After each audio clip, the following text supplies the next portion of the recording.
Congratulations, class of 2020. Congratulations on taking risks. Congratulations on finding your hidden strengths. Congratulations on rising to challenges. Congratulations on overcoming hardship. Congratulations on breaking barriers. Congratulations on enduring sleepless nights. Congratulations on pushing your limits. You've made exciting discoveries. You have found lifelong friends. Congratulations to the best class ever. We tip our caps to you. We need you to be compassionate. We need you to do the impossible. We need you to brave the unknown and go for it. We need you to accept failure. We need you to change history. We need you to be strong. We need you to lead courageously. Go be the citizen leaders who others deserve. You can together build a more just and brighter future. You can be brave. You can be a risk taker. You can make a difference. You can challenge conventions. You can be an inspiration. You can save lives. We know that you will succeed. Congratulations, class of 2020. Congratulations, class of 2020. Congratulations, class of 2020. Congratulations, good luck, and stay strong. Go out into the world and make a difference. Leave the world a lot better than you found it. We can and we must change the world. Congratulations, Harvard graduates.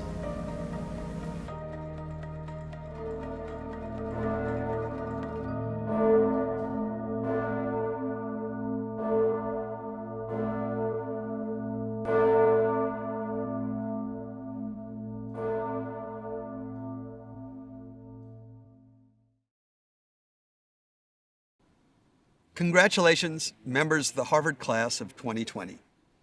Within the hour, you will finally take your place at the head of what Ralph Waldo Emerson, Harvard class of 1821, called that long, winding train reaching back into eternity. A procession of alumni who have helped to improve the lot of humanity now for close to 400 years. I'm sure you've imagined this moment for quite some time, but let's face it, it's far different than any of us could have predicted when this semester began. But there are actually some upsides to this kind of celebration. For example, everyone you love and everyone who loves you can actually attend. No tickets are required. No scrambling for good seats in Harvard Yard early this morning. And none of you had to worry about where you were going to park on this most momentous of days. Those loved ones who've once again become your housemates and your roommates get to give you a big hug, literally as your degrees are conferred. And just think, you're the first class in the 384-year history of Harvard that can actually say that. And I also can guarantee that there will be no rain today. 2 months of pandemic cannot be allowed to overshadow your years of hard work, your many late nights and early mornings, your countless personal pep talks, and let's face it, we all do them, that turn self-doubt into self-determination. Faced with obstacles, each of you mustered your courage, set your sights, and overcame the insurmountable. You expanded your understanding of who you are and what you can do, and you discovered the truth about yourself, a veritas worth pursuing if there ever was one. But you did not get to this moment in time on your own. The people who are sitting with you today, in many cases, literally sacrificed so that you could be here. So I want you to take a moment and turn to them now and say thank you. Thank you for helping to make you the people that you are. Thank you for helping you to see this day actually come to pass.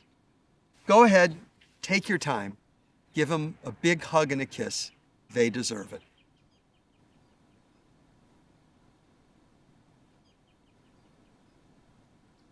To all the parents, siblings, friends, and loved ones who are there with you, on behalf of all of us at Harvard, thank you for all you've done to help make this day possible. Thank you for entrusting these remarkable graduates to us. It's been our privilege to teach them, to get to know them, and also to learn from them. Their future is very bright, and we are very proud of them too. To the class of 2020, today is about you. Celebrate your achievements. Savor your successes. Rest, even for a day, upon your laurels. But only for a day. Because tomorrow is about everyone else. How will you use your gifts and your Harvard education to make the world a better place for others? How will you help to ensure that others have opportunities similar to those that you've enjoyed? And how will you create a future in which all people are equipped to do their best work and to be their best selves? Humanity needs people who are willing to devote themselves to asking questions, hard questions, sometimes even uncomfortable questions. People who are willing to work hard to perfect this imperfect world that we inhabit. People who care more about others than about themselves. You are those people. And when we gather in person sometime later to celebrate your graduation, when we have a chance to relish all the pomp and circumstance in one another's company that we cannot do today, I will want to know how you are helping to improve the lot of humanity, where you've been and where you think you're going. Harvard, as it turns out, does not pull the long and winding train behind it. No, that long and winding train which you've now joined pushes Harvard and the entire world into the future. I look forward to the day when Emerson's vision comes to life for us all, when we can all once again be together. Until then, congratulations to members of the class of 2020. We are so proud of each and every one of you. You have accomplished great things, and you're going to accomplish even more. Good luck to each and every one of you, and Godspeed. Now we'll hear from a pair of students who've been selected to deliver this year's English orations. Hailing from Leverett House, sociology concentrator Michael Phillips will be our undergraduate speaker. Our graduate speaker, Sana Raouf, is a member of the Harvard College class of 2012, and this year will receive her MD degree from the Harvard-MIT program in Health Sciences and Technology.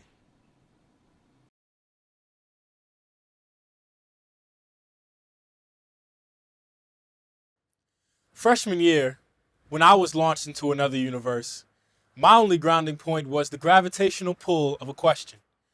Will Harvard change me? That question mingled with the heartfelt gifts and departing words of my parents. My mom was placing a set of keys around my neck, each key engraved with a word: believe, fearless, and inspire. My dad said, I've always imagined life for you like a canvas, and I hope to provide one big enough for you to imagine new possibilities. I'm proud to see Harvard become your canvas. Minutes later, I walked into my dorm room, and on my desk, I found a list of alumni that held the keys to that room before me. The first name I read was Henry David Thoreau, the prophetic essayist and abolitionist. It was a glimpse into the greatness of what this surreal world was capable of. Maybe, I thought, it just might change me for the better. Perhaps you had a similar experience on moving day, but the chronicle of what we could become predates that moment. When the class of 2020 was still scattered across the world, our first connection came from a story that we heard. From TV punchlines to political institutions, the name Harvard reverberated across the canyons of culture with an infinite echo. It permeated the boundaries of class, creed, country, and continent. Like kids reading a bedtime story, we inserted ourselves into this narrative arc of a galaxy of greatness. And in 2016, we converted those dreams into essays and traded them for tickets to the new frontier. We landed on campus eager to perform our own superhuman feats, from pulling all-nighters in Lamont basement to breaking the laws of the universe with grade inflation. The more we progressed, the more we pursued. Freshman year, we spent our energy writing viscerally scribbled applications to social orgs, and sophomore year, we exchanged our spacesuits for business suits so we could rush to networking events, though with every superhuman attempt, some shortcomings were revealed. By junior year, many of us remained agitated by the persistent presence of imposter syndrome. It felt like the incessant pain of a paper cut, or worse than that. The place that we had imagined as kids, a place defined by the pursuit of passion, became troubled by the fear of rejection. Our community of collaboration converted to one of crippling comparison. Suddenly, our aspirations to pursue progress were limited by our desperation to preserve status. We began believing that our purpose lay in our importance, but we forfeited our power. We saw our galaxy of greatness stripped of the light of possibility, subdued by the darkness of self-doubt. And at that confusing juncture, many were asking themselves, is this all I really came to Harvard to become? But what if we open the door to a different reality? What if we already have the keys? The first key from my mom said believe. Could she have been asking us to believe that we never really came to Harvard to acquire accolades, but that success is second rate to souls saved and lives made better? The second key said fearless. Did she know that the path to purpose might be unpopular, but if we clung to that fear of rejection, we might fail to offer the world what was ours to give? The last key said inspire. Might she have understood that if we did not become leaders of sacrifice, we would become leaders of selfishness, but we would be leaders either way? When my dad said Harvard is your canvas, was he not giving us the confidence to emerge from the college and the Kennedy School and the business school and the divinity school and the design school and the law school, the medical school, the education school, the extension school, the dental school, and every other school at Harvard, painting portraits with our presence as a community of artists and not imitators, of key makers and not gatekeepers? As I stand here today, my answer to all of these questions is a resounding yes. And if yours is too, then we can leave our galaxy of greatness and land back on Earth with such an unyielding collision that the paradigms of broken systems and mediocre standards might splatter like gas and dust in a supernova.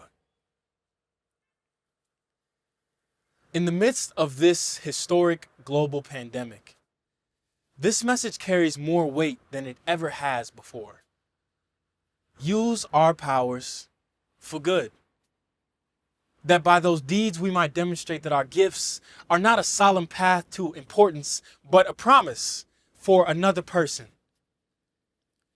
Harvard will change you, but let it continue to change you. Let it make you keenly sensitive to injustice. Let it make you more empathetic to struggle. Let it embolden you to make change. Let it make you all of these things, because to become anything else would be to forfeit any meaning in being a Harvard graduate. We were fortunate to fly high enough that we might grab the moral arc of the universe itself. May we bend it in the right direction.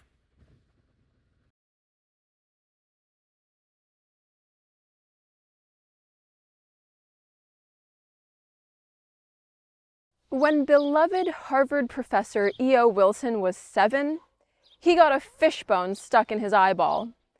After that, he couldn't see things far away, so he decided to look at small things closely. Gazing into a microscope, Ed fell in love with ants. After decades studying them, he explained that every species, even an ant, represents an evolutionary journey of 3.9 billion years. That fishbone forced Ed to see the world from a new perspective. Professor Wilson's story mirrors the phenomenon he spent his life studying: evolution. I studied evolution in lab during my PhD. Evolution is driven by challenges causing adaptations. Challenged with tall trees, giraffes evolved long necks. Challenged with hard seeds, birds evolved tough beaks. Through a series of environmental challenges, evolution transformed life from a wriggling RNA molecule to a diverse human society. Outside my lab, I saw that challenges are the building blocks of not only biological adaptations, but also personal evolution. I learned this from my grandfather, Dr. Abdul Rauf. His story began as an orphan in India, struggling for food and shelter. In hopes of a scholarship, he studied under streetlights swarming with bugs. He finally won a scholarship to Columbia University, where he earned a PhD. He became a teacher of children, then a principal, then a teacher of teachers. My grandfather's mission evolved from early challenges. Education gave him freedom, so he became an educator. Hungry in childhood, he provided food for his students. Homeless in his village, he housed people under his own roof, and dependent on scholarships, he funded scholarships for students in need. In these ways, from so simple a beginning, my grandfather's life evolved a mission. Over 40 years, he built schools, developed curricula, and trained teachers in Bhutan, Afghanistan, Kenya, and India. He retired as a director of UNESCO, having educated thousands. He dedicated the last chapter of his life to educating just two, my brother and me. It was not his Ivy League degree, but his experience at the bottom of society that propelled him.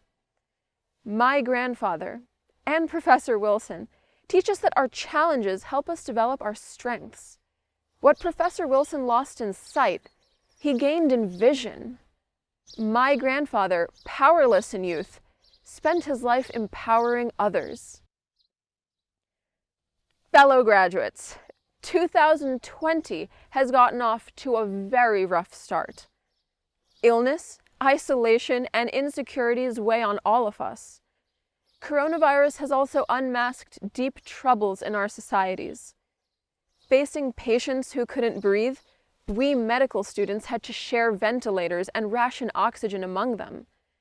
Public health students witnessed the difficulty of mobilizing medical resources due to politics, inadequate planning, and inconsistent public education.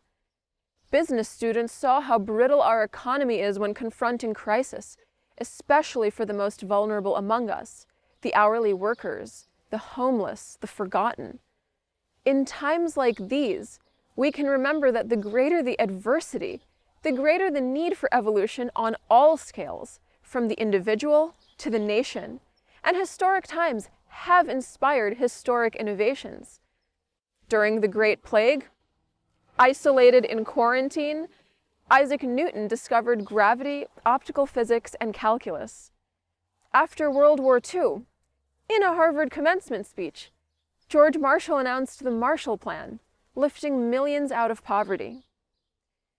We are, once again, at a challenging moment. But let us remember that challenges inspire evolution, an evolution that Harvard graduates can direct. We studied law, engineering, history, medicine, divinity. This pandemic has uncovered the world's needs. How can we adapt to serve our communities or future generations? This is our opportunity to evolve ourselves, from students of arts and sciences to drivers of social progress and innovation. My grandfather told me, make a plan to change the world and do not rest until you achieve it. It's now, when we're at our lowest points, that we look internally, develop our strengths, and gain the vision that may lead us to our highest points in the future. So graduates, let us turn this disruption into our vision and this challenge into our evolution. Thank you, Michael and Sana, for those inspiring speeches. As Provost, I am privileged to introduce a legendary Harvard alumnus whose life's work bears out the words of another superlative cellist, Pablo Casals. Music is the divine way to tell beautiful, poetic things to the heart. We welcome a musician whose artistry is surpassed only by his humanity. My fellow graduate from the Harvard College class of 1976, the incomparable Yo-Yo Ma. Hello, I'm Yo-Yo Ma, class of 76, and I want to wish all the graduates from the college and across all the schools at Harvard for the class of 2020, congratulations.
Thank you, Yo-Yo, for that deeply moving piece. Mr. President, members of the governing boards, I now invite the deans to present the candidates for degrees to be conferred this day by Harvard University. I present the degree candidates from the Graduate School of Arts and Sciences and welcome you to the ancient and universal company of scholars. I present the degree candidates from the Harvard Paulson School of Engineering and Applied Sciences. They stand ready to address societal challenges through foundational science with translational impact. I present the degree candidates from the Harvard Extension School and welcome you to the company of educated individuals. I present the degree candidates from the Harvard School of Dental Medicine who are well prepared to pursue a demanding branch of medicine. I present to you the degree candidates from Harvard Medical School who stand ready to engage in an honorable and merciful calling. I present the degree candidates from Harvard Divinity School and wish you well in helping shape the shared values of the broader society. I present the degree candidates from Harvard Law School who are well prepared to shape and apply those wise restraints that make us free. I present the degree candidates from Harvard Business School who stand ready to lead people in enterprises that make a difference in the world. I present the degree candidates from the Harvard Graduate School of Design who share dedication to design's role in enhancing our world. I present the degree candidates from the Harvard T.H. Chan School of Public Health, each of them devoted to enhancing the health of people throughout the world. I present the degree candidates from the Harvard Graduate School of Education, who stand ready to guide and serve the learning needs of contemporary society. I present the degree candidates from the Harvard Kennedy School of Government, who share a commitment to improving public policy and advancing the common good. As Dean of the Faculty of Arts and Sciences, and as Dean of Harvard College, we together present the degree candidates from Harvard College, the singular and superlative class of 2020.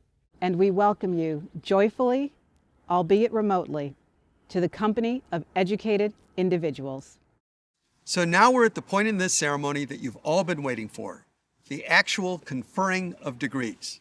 So make sure you listen carefully. By virtue of the authority delegated to me, I confer on you, today's graduates from across the schools of Harvard University, the degrees for which your studies have qualified you. May you use your learning to advance the pursuit of truth and understanding, to improve the lives of others, and to rise to the challenges of our troubled world. Congratulations, you are now all officially Harvard graduates, and parents and family members and loved ones, this is the point where you get to lean over and give your graduate a big hug and a kiss. Go for it.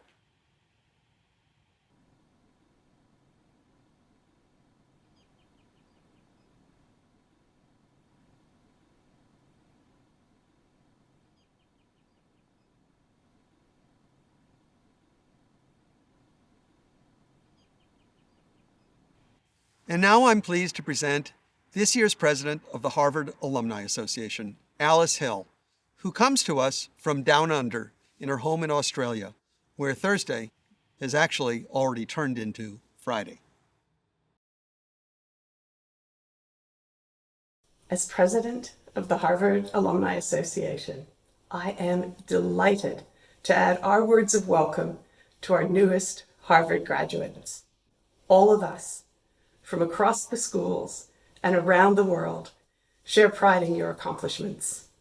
And we share high hopes for how each of you and each of us can serve our communities far and near.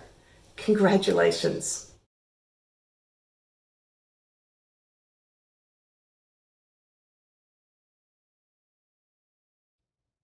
For each of us, whatever school or degree, Harvard has been a home.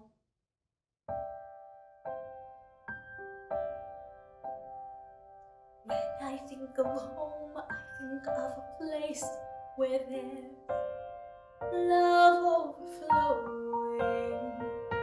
I wish I was home, I wish I was back with the things I've been growing. Wind that makes the tall trees bend into leaning. Suddenly the snowflakes that fall have a meaning, sprinkling the scene makes it all clean.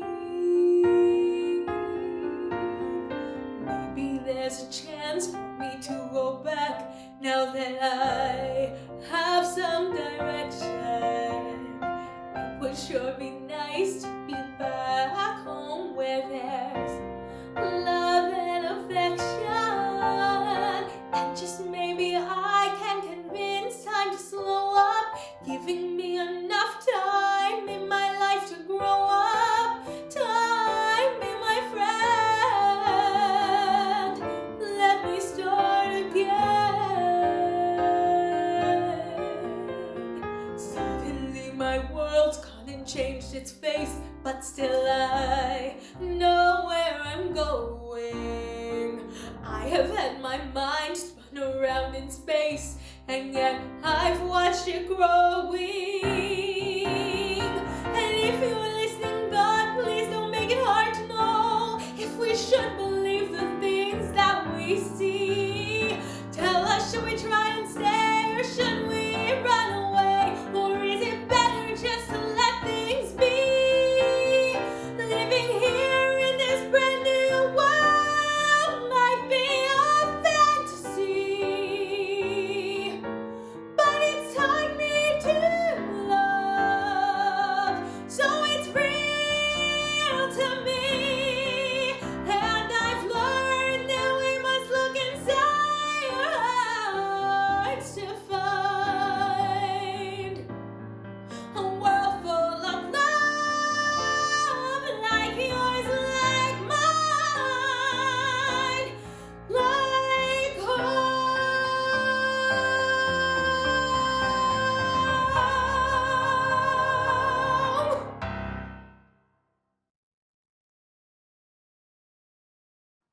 Thank you, Ashley and Madeline. That was really beautiful. And I hope we can look forward to enjoying your wonderful music together at some point in the not too distant future. It's now my honor to introduce our principal speaker. Last summer, when I invited him to speak at our commencement this spring, neither of us remotely imagined the situation in which we now all find ourselves in. But here we are, or maybe I should say, here we aren't. And given the uncertain and disorienting state of our world, I'm even more pleased we have the chance to hear from him today and benefit from his perspective on these anything but ordinary times. Marty Baron is among America's most accomplished, admired, and intrepid journalists. He's also a great editor, and I guarantee you he never would have allowed any of his reporters to string together a group of adjectives the way I just did. Following his student days at Lehigh, he's played a leading role at 5 of this nation's premier newspapers. Early on at the Los Angeles Times and then the New York Times. Later as executive editor of the Miami Herald, where he began his career as a reporter. Then for 11 years as editor of the Boston Globe, and now for 7+ years as executive editor of the Washington Post, which has harvested Pulitzer Prize after Pulitzer Prize under his remarkable leadership. He's never been someone to seek the spotlight, but his work as an editor has continually cast a spotlight on issues that demand our attention. This is a pivotal moment for our nation's essential commitment to the freedom of the press. It's a moment when relentlessly pursuing facts and accurately reporting them to readers has never been more important.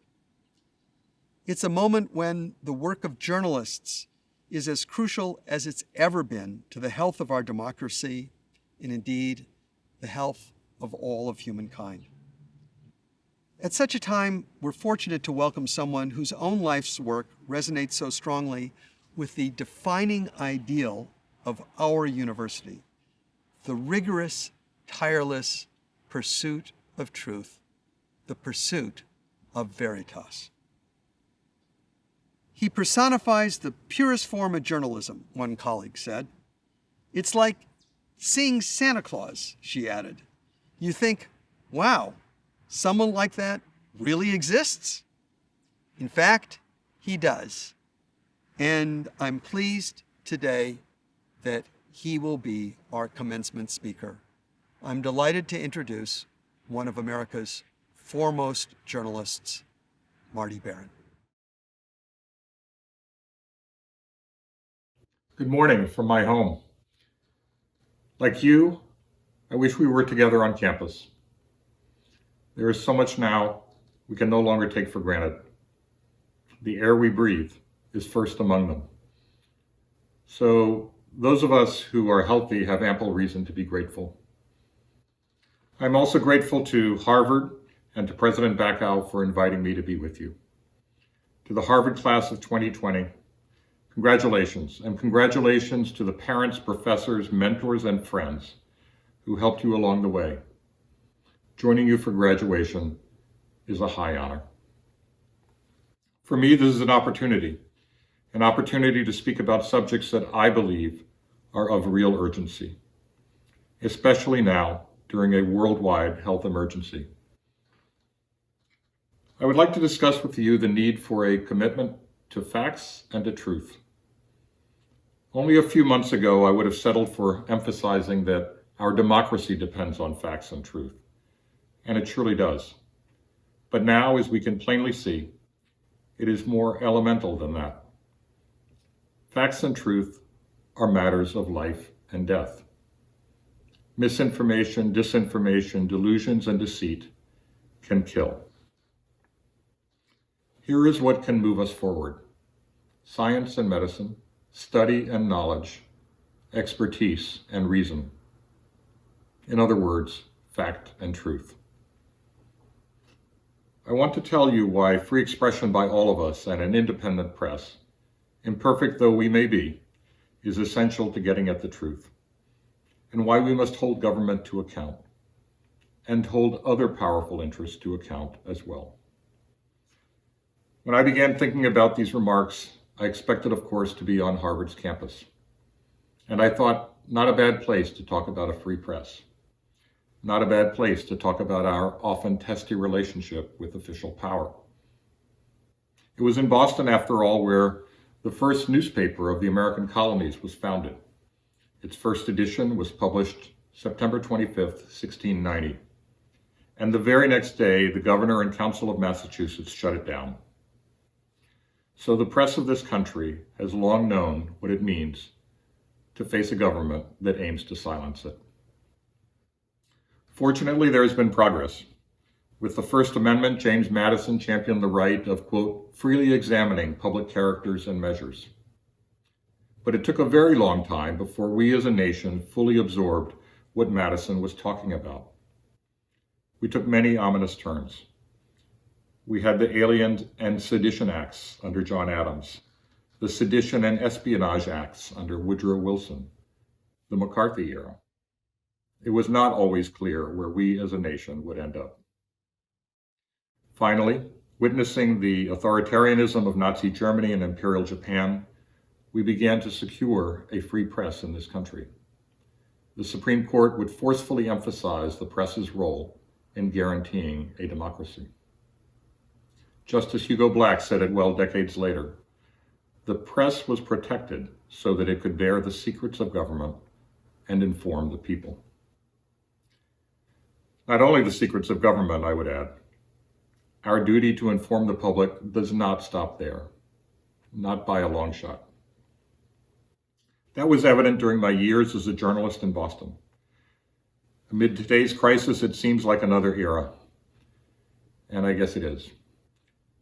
But I want to tell you about it, because I think it remains instructive about what a strong, independent press must do. I started as editor of the Boston Globe in the summer of 2001. One day, prior to my start date, a Globe columnist wrote about a shocking case. A priest had been accused of abusing as many as 80 kids. A lawsuit alleged that the cardinal in Boston at the time knew about the serial abuse, didn't do anything about it, and repeatedly reassigned this priest from parish to parish, warning no one over decades.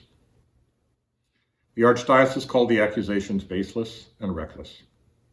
The Globe columnist wrote that the truth might never be known. Internal documents that might reveal it had been sealed by a judge. On my first day of work, we asked the question, how do we get at the truth? Because the public deserved to know. That question led us to challenge the judge's secrecy order, and our journalists launched an investigation of their own. In early 2002, we published what we had learned through reporting and by prevailing in court. We published the truth. The cardinal did know about the abuse by this priest, yet he kept him in ministry, thus enabling further abuse. Dozens of clergy in the diocese had committed similar offenses. The cardinal had covered it all up, and a bigger truth would emerge. Covering up such abuse had been practice and policy in the church for decades. Only now the powerful were being held to account. Late in 2002, after hundreds of stories on this subject, I received a letter from a Father Thomas P. Doyle. Father Doyle had struggled for years, in vain, to get the church to confront the very issue we were writing about. He expressed deep gratitude for our work. It is momentous, he wrote, and its good effects will reverberate for decades. Father Doyle did not see journalists as the enemy. He saw us as an ally when one was sorely needed. So did abuse survivors. I kept Father Doyle's letter on my desk, a daily reminder of what journalists must do when we see evidence of wrongdoing. Harvard's commencement speaker 2 years ago, civil rights pioneer John Lewis, once said this: "When you see something that is not right, not fair, not just, you have to speak up.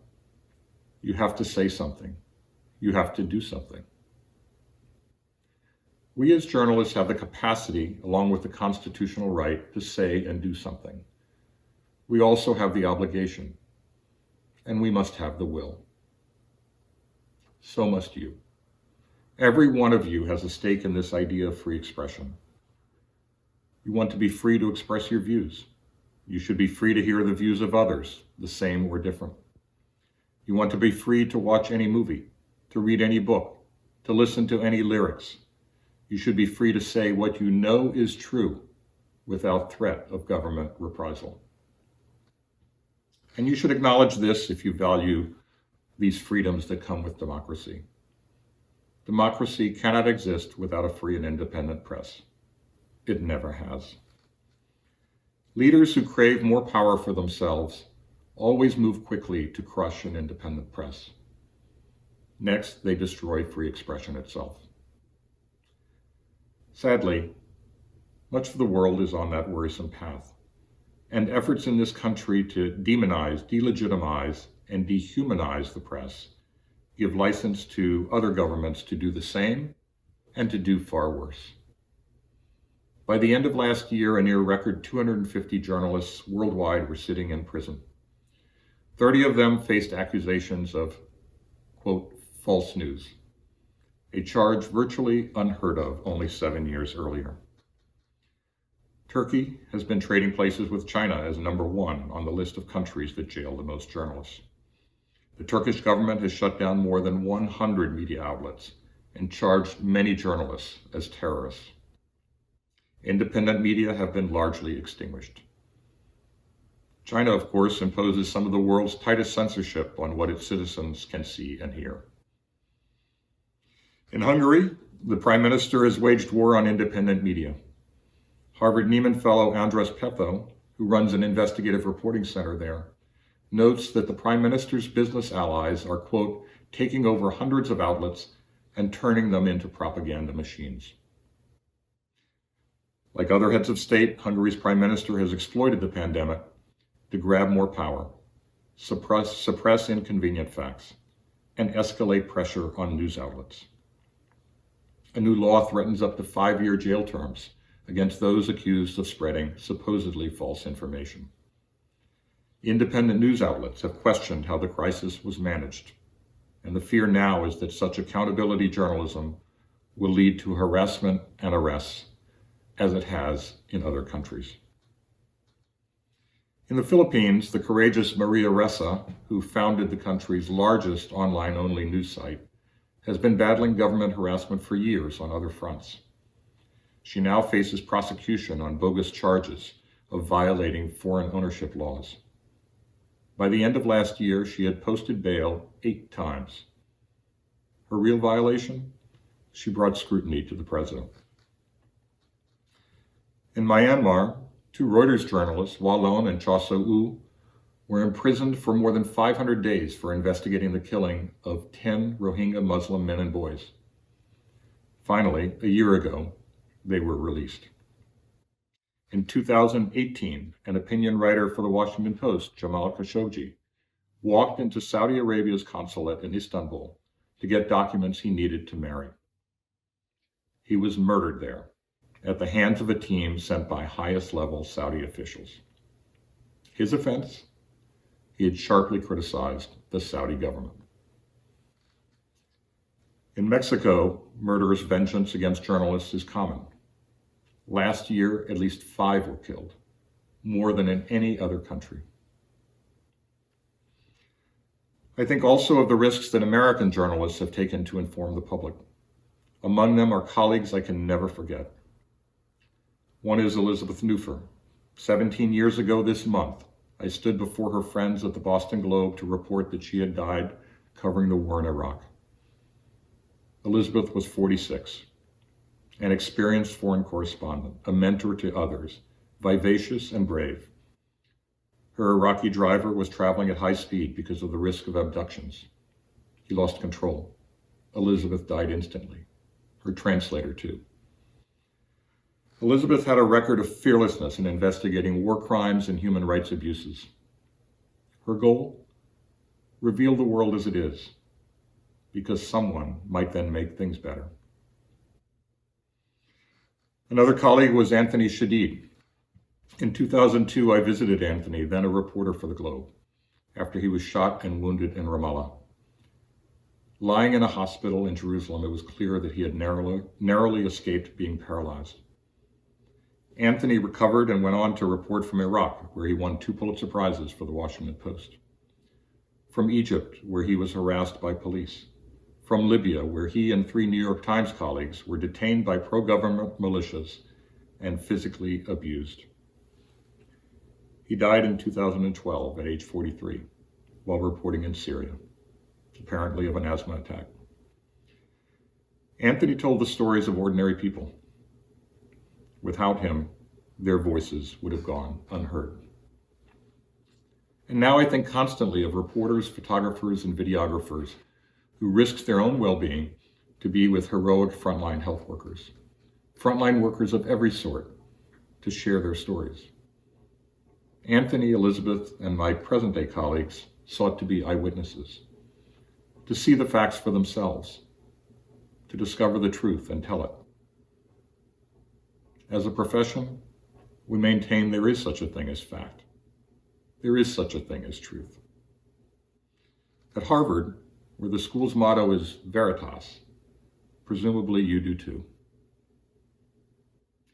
Truth, we know, is not a matter of who wields power or who speaks loudest. It has nothing to do with who benefits or what is most popular. And ever since the Enlightenment, modern society has rejected the idea that truth derives from any single authority on earth.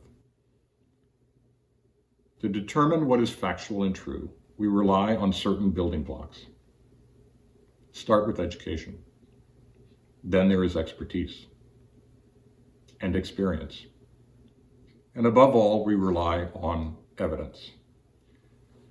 We see that acutely now, when people's health can be jeopardized by false claims, wishful thinking, and invented realities.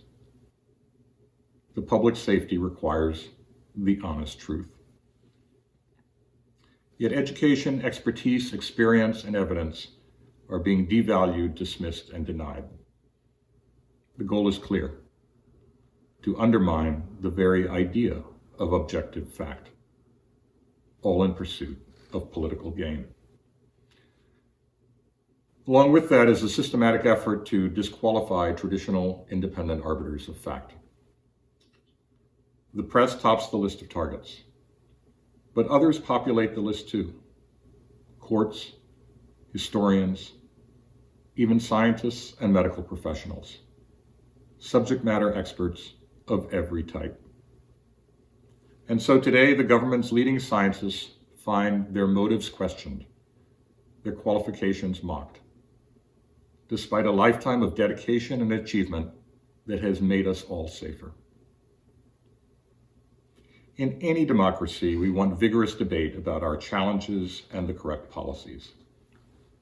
But what becomes of democracy if we cannot agree on a common set of facts? If we can't agree on what even constitutes a fact? Are we headed for extreme tribalism, believing only what our ideological soulmates say? Or do we become so cynical that we think everyone always lies for selfish reasons? Or so nihilistic that we conclude no one can ever really know what is true or false, so no use trying to find out. Regardless, we risk entering dangerous territory. Hannah Arendt in 1951 wrote of this in her first major work, The Origins of Totalitarianism. There she observed, quote, the possibility that gigantic lies and monstrous falsehoods can eventually be established as unquestioned facts. That the difference between truth and falsehood may cease to be objective and may become a mere matter of power and cleverness, of pressure and infinite repetition. 100 years ago in 1920, a renowned journalist and leading thinker, Walter Lippmann, harbored similar worries.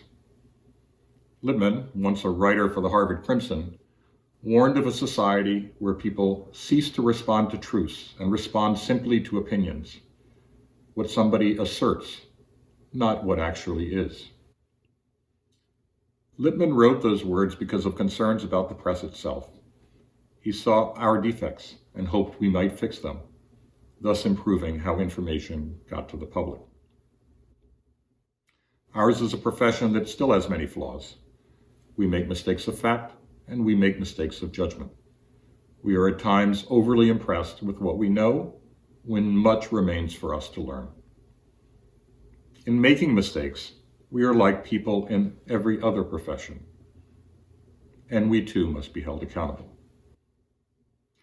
What frequently gets lost, though, is the contribution of a free and independent press to our communities and our country, and to the truth. I think back to the aftermath of Hurricane Andrew in 1992, when the Miami Herald showed how lax zoning, inspection, and building codes had contributed to the massive destruction. Homes and lives are safer today as a result. In 2016, the Charleston Gazette-Mail in West Virginia exposed how opioids had flooded the state's depressed communities, contributing to the highest death rates in the country. In 2005, after Hurricane Katrina, Louisiana's newspapers were indispensable sources of reliable information for residents. The Washington Post in 2007 revealed the shameful neglect and mistreatment of wounded veterans at Walter Reed Hospital. Corrective action was immediate. The Associated Press in 2015 documented a slave trade behind our seafood supply. 2,000 slaves were freed as a result. The New York Times and the New Yorker in 2017 exposed sexual predators in elite boardrooms. A movement of accountability for abuses against women took root. The New York Times in 1971 was the first to publish the Pentagon Papers, revealing a pattern of official deceit in a war that killed more than 58,000 Americans and countless others. The Washington Post broke open the Watergate scandal in 1972. That led, ultimately, to the president's resignation. Those news organizations searched for the truth and told it, undeterred by pushback or pressure or vilification. Facing the truth can cause extreme discomfort. But history shows that we as a nation become better for that reckoning. It is in the spirit of the preamble to our Constitution to form a more perfect union. Toward that end, it is an act of patriotism. W.E.B. Du Bois, the great scholar and African-American activist, and the first African-American to graduate with a PhD from Harvard, cautioned against the falsification of events in relating our nation's history. In 1935, distressed at how deceitfully America's Reconstruction period was being taught, Du Bois assailed the propaganda of the era. Nations reel and stagger on their way, he wrote. They make hideous mistakes. They commit frightful wrongs. They do great and beautiful things. And shall we not best guide humanity by telling the truth about all this, so far as the truth be ascertainable?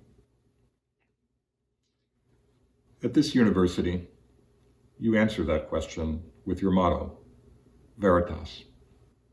You seek the truth with scholarship, teaching, and dialogue, knowing that it really matters. My profession shares with you that mission. The always arduous, often tortuous, and yet essential pursuit of truth. It is the demand that democracy makes upon us. It is the work we must do. We will keep at it. You should too. None of us should ever stop. Thank you for listening. Thank you for honoring me. Good luck to you all, and please, stay well.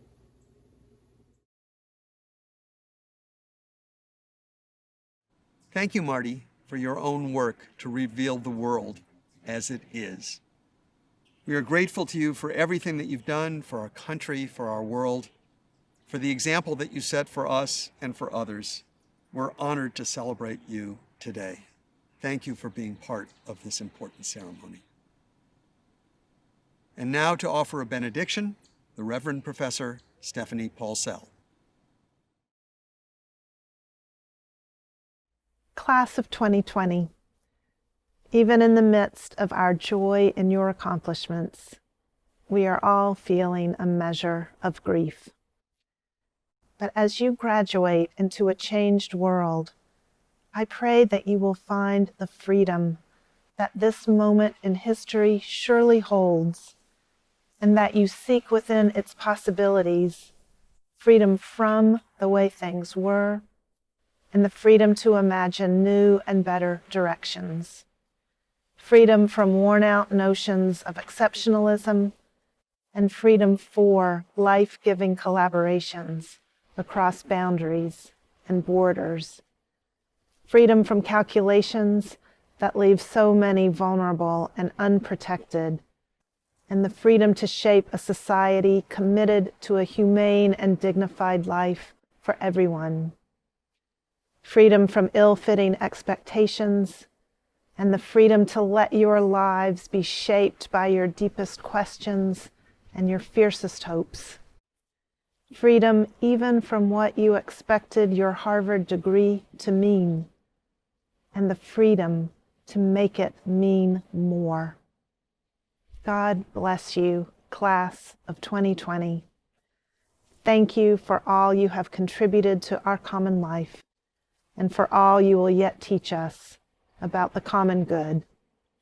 May you and those you love travel safely through this time. Amen.